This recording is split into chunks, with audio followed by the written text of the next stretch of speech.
नमस्कार, स्वागत है आपका। मैं हूं जेपी सोनी और आप देख रहे हैं जे न्यूज। और आइए अब देखते हैं खबरों को विस्तार से। विधानसभा चुनाव में मतदान के बाद से ही लोगों में इस बात को लेकर उत्सुकता है कि आखिर राजस्थान में किसकी सरकार बनेगी। हर 5 साल में सरकार बदलने की परंपरा कायम रहेगी या फिर रिवाज बदलेगा और कांग्रेस एक बार फिर से सत्ता में आएगी।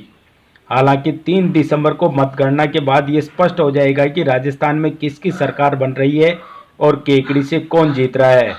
लेकिन उससे पहले लोगों में टीवी चैनलों के एग्जिट पोल को लेकर काफ़ी उत्सुकता थी और आज तेलंगाना में मतदान होने के साथ ही एग्जिट पोल भी सामने आ गए। इन एग्जिट पोल में कई टीवी चैनल भाजपा को स्पष्ट बहुमत वाली सरकार बनने की संभावना जता रहे हैं। वहीं कई चैनल के एग्जिट पोल कांग्रेस को बढ़त देते हुए कांग्रेस सरकार रिपीट होने की संभावना बता रहे हैं। वहीं कई एग्जिट पोल में भाजपा का कांग्रेस के बीच कड़ा मुकाबला बताया जा रहा है। सभी एग्जिट पोल को देखें तो ज़्यादातर चैनल भाजपा को बढ़त दिला रहे हैं। कुल मिलाकर आज एग्जिट पोल के नतीजे भी सामने आ गए। अब सबकी नज़रें 3 दिसंबर को होने वाली मतगणना पर टिकी है। उसके बाद संपूर्ण राजस्थान में तस्वीर एकदम साफ हो जाएगी कि आखिर इस विधानसभा चुनाव में जनता ने किसे चुना। बात करें केकड़ी तो केकड़ी के रिजल्ट को भी लेकर लोगों में काफ़ी उत्सुकता है। यहां से कांग्रेस के कद्दावर नेता राज्य के पूर्व चिकित्सा मंत्री डॉक्टर रघु शर्मा चुनाव मैदान में हैं। वहीं भाजपा की ओर से 2013 में यहां से विधायक और संसदीय सचिव रह चुके शत्रुघ्न गौतम को चुनाव मैदान में उतारा है। दोनों के बीच इस बार कड़ा मुकाबला देखने को मिला। मतदान होने के बाद से ही लोगों में इस बात को लेकर उत्सुकता है कि आखिर बाजी किसके हाथ गई। केकड़ी विधानसभा क्षेत्र के मतदाताओं ने किसके पक्ष में मतदान किया। हालांकि दोनों ही दलों द्वारा अपनी अपनी जीत के दावे किए जा रहे हैं, लेकिन किसका दावा पुख्ता होगा ये आने वाली 3 दिसंबर को तय हो जाएगा। केकड़ी के राजकीय जिला चिकित्सालय को नेशनल लेवल का सर्टिफिकेट मिला है। राजकीय जिला चिकित्सालय के पीएमओ डॉक्टर गणपत राजपुरी ने बताया कि अपर सचिव एवं निदेशक राष्ट्रीय स्वास्थ्य मिशन भारत सरकार दिल्ली द्वारा राजकीय जिला अस्पताल केकड़ी के लेबर रूम व मैटरनल ओटी को नेशनल लेवल लक्ष्य सर्टिफिकेट मिला है। इससे संस्थान की व्यवस्था हेतु आगामी 3 साल तक 3-3 लाख रुपए मिलेंगे। साथ ही राष्ट्रीय स्तर पर भी नॉमिनेट किया गया है।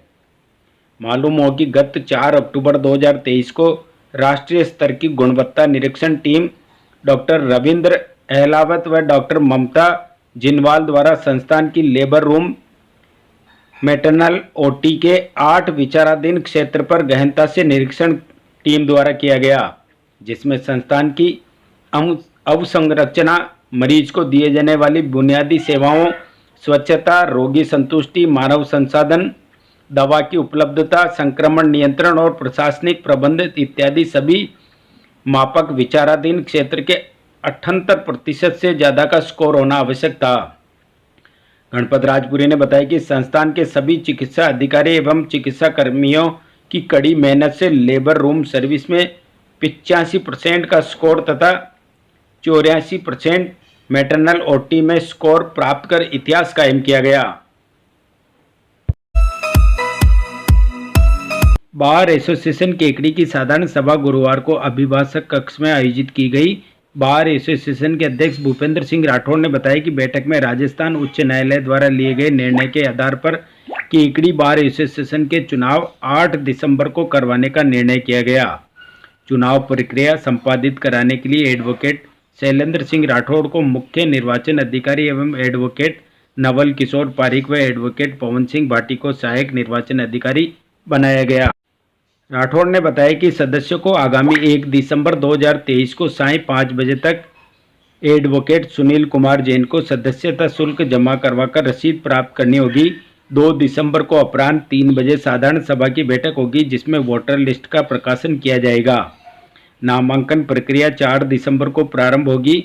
इच्छुक आवेदक 5 दिसंबर को अपराह्न 2 बजे तक आवेदन जमा करा सकेंगे। 3 बजे तक जांच होगी। सायं 5 बजे तक नाम वापस लिया जा सकेगा। नाम वापसी की समय सीमा समाप्त होने के बाद प्रत्याशियों की अंतिम सूची प्रकाशित की जाएगी। मतदान आवश्यक होने पर 8 दिसंबर 2023 को सुबह 9 बजे से अपराह्न 3 बजे तक होगा।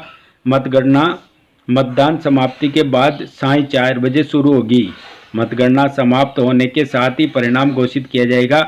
इस बार के चुनाव में वन वोट का नियम लागू होगा।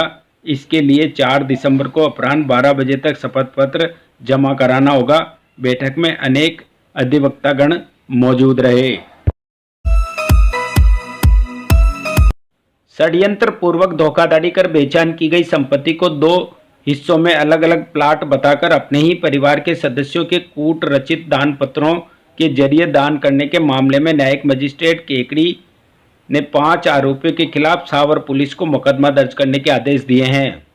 ग्राम मेहरुकला निवासी मेहरबान अली पुत्र अब्दुल रहमान ने एडवोकेट आसिफ हुसैन के जरिए परिवाद पेश कर बताया कि उसने नसरुद्दीन पुत्र छोटू खां से एक आवासीय मकान व मकान का खुला भाग 2,48,000 रुपये में 30 सितंबर 2022 को विक्रय पत्र के जरिए खरीदा था, जिसकी संपूर्ण राशि उसने अदा कर दी थी। उक्त संपत्ति का पट्टा पूर्व में ग्राम पंचायत के मुलजिम नसरुद्दीन की माता विमला के जारी किया था और उसकी माता विमला ने मुलजिम नसरुद्दीन के 1 जुलाई 2019 उपपंजीयन सावर के यहाँ दान पात्र के जरिए मुलजिम के दान किया और मुलजिम ने उसे 30 सितंबर 2022 को बेचान कर दिया। मुलजिम ने बेचान करने के बाद उसके पास आया और विश्वास में लिया तथा उससे उक्त मकान कुछ दिन के लिए घरेलू सामान रखने के लिए लिया और कहा कि जल्द जयपुर शिफ्ट हो जाऊंगा। उसने अपना मकान दे दिया। उससे पता नहीं था कि उसकी नीयत खराब है, मुलजिम उसका मकान हड़पना चाहता था। इसी दरमियान उसे पता चला कि मुलजिम अन्य व्यक्तियों के साथ उपपंजीयन कार्यालय सावर में नजर आया।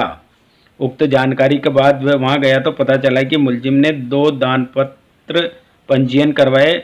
इसके पश्चात उसने दोनों दान पत्रों की प्रमाणित प्रति ली, जिनको देखकर वह हक्का बक्का रह गया।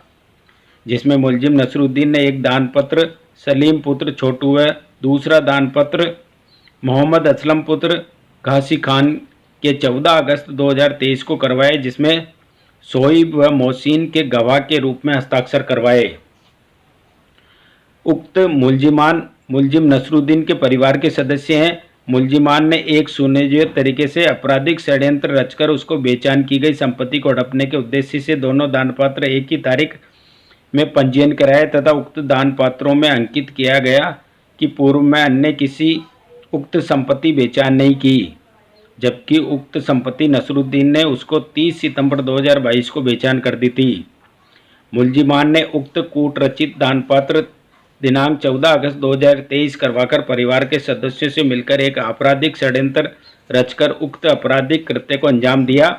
समस्त मुलजिमान को ये जानकारी थी कि उक्त कूट रचित दानपात्रों के पूर्व ही मुलजिम नसरुद्दीन ने परिवादी को उक्त संपत्ति का बेचान किया हुआ है।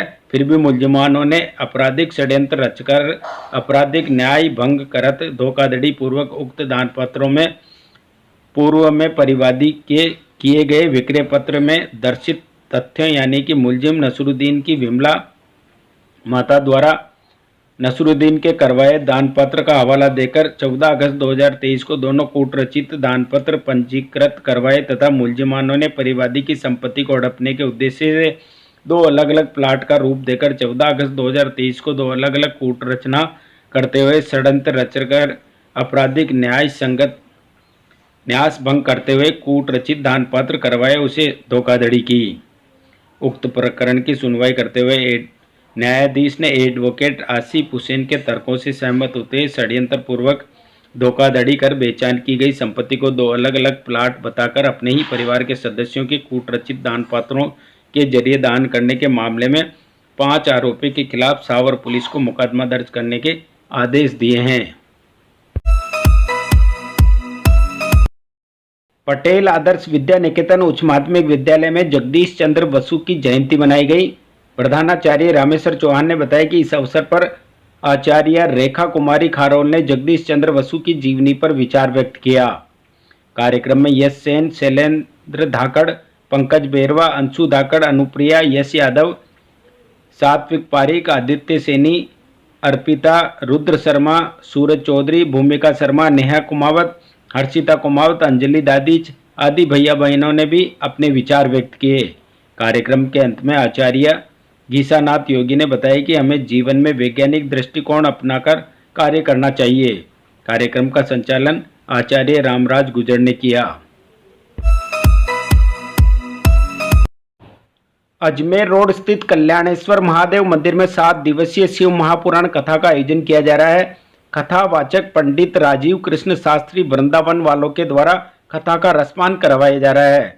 इस मौके पर भव्य कलश यात्रा निकाली गई जो बीजासन माता मंदिर से प्रारंभ होकर कथा स्थल पहुंची। कलश यात्रा में कॉलोनी वासी सहित सभी भक्तजन नाचते गाते पुष्प वर्षा करते हुए कथा स्थल तक पहुंचे।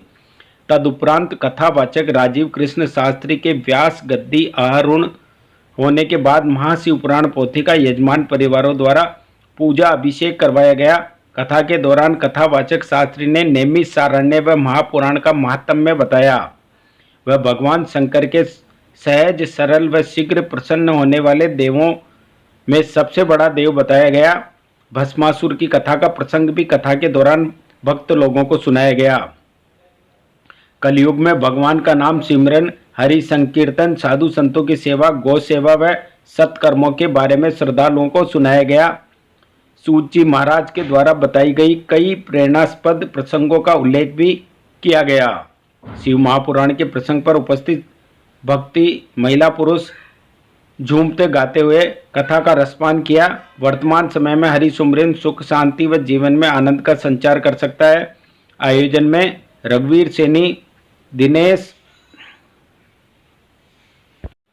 जोशी, राम सरोवर शर्मा, बद्री प्रसाद चौधरी, सीताराम चौधरी, भंवरलाल नामा, सत्यनारायण, रामधन प्रजापति, मनोहर पांचाल, मनमोहन उपाध्याय, शिवोम चतुर्वेदी व कल्याणेश्वर महिला मंडल सभी भक्तजनों ने आयोजन को सफल बनाने में सहयोग प्रदान किया। तत्पश्चात कथा समाप्ति पर शिव महापुराण की भक्तों ने आरती की।